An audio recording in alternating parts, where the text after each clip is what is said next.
मानस के शब्दों की व्याख्या मुझे नहीं आती, लेकिन मानस को अपने जीवन में उतारने की बात मैं जरूर करता हूँ। और उतारने का काम मैं किया क्या, कौन सो कार्य कठिन जग माही, आज जो नहीं हो ये तात तुम पाही। मेरे पोस्टर पर और मेरे पीछे जो बातें हैं वह इसी चौपाई को लेकर के मैं चला कि मैं एक सामान्य किसान का लड़का, एक सामान्य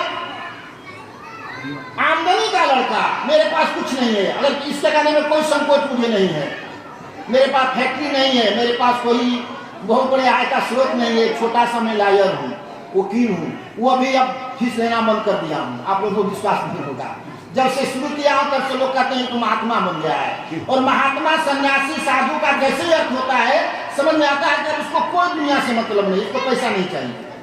फिर मैं कहा कि अगर यह मानस की चौपाई कि कौन सो कार्य कठिन जग माही, जो नहीं हो ये तात तुम पाही, मैंने इसको अपने जीवन में लिया कि अगर मुझे घर बन गया, गाड़ी हो गई, बच्चे पढ़ रहे हैं, जमीन हो गया, ये सारी भौतिक चीजें हो गई, तो क्या यह मेरे कमाई से नहीं हो सकता है?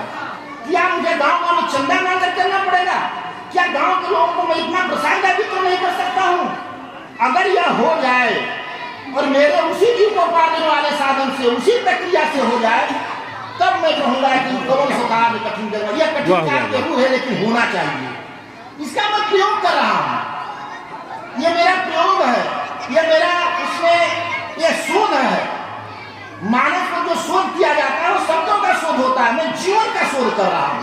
और आप लोगों को विश्वास दिला दूँ कि अभी 55वां गाँव है इस गाँव में, और यह हो रहा है निर्वाध रूप से। 101 जब पूरा हो जाएगा तो मैं दावे के साथ उसी मंच से कहना शुरू करूंगा कि अभी कार्य हो सकता है।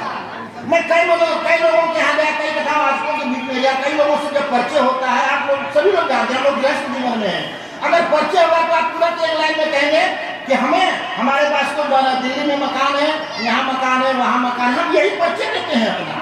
हमारे पास ये अपने भौतिक सुख को हम अपने परिचय में लाते हैं। मेरा परिचय बस यही है कि मैं संजय कुमार तिवारी गांव में जाकर ये ढोलक को झाल बजा रहा हूँ। कहते हैं ना बहुत व्यंग में करने, कुछ नहीं करना है, झाल बजा रहा हूँ। मेरे रिश्तेदारों ने कहा, मेरे लोगों ने कहा कि इनको कोई काम नहीं रह गया है, अभी गांव में जाकर झाल बजाते हैं। उस झाल का परिणाम क्या होगा यह आप लोगों के बीच छोड़ कर जा रहा हूँ। मैं सचमुच में इस गांव में आया और गांव में गया, इसी तरह से ढोलक और झाल बजाया।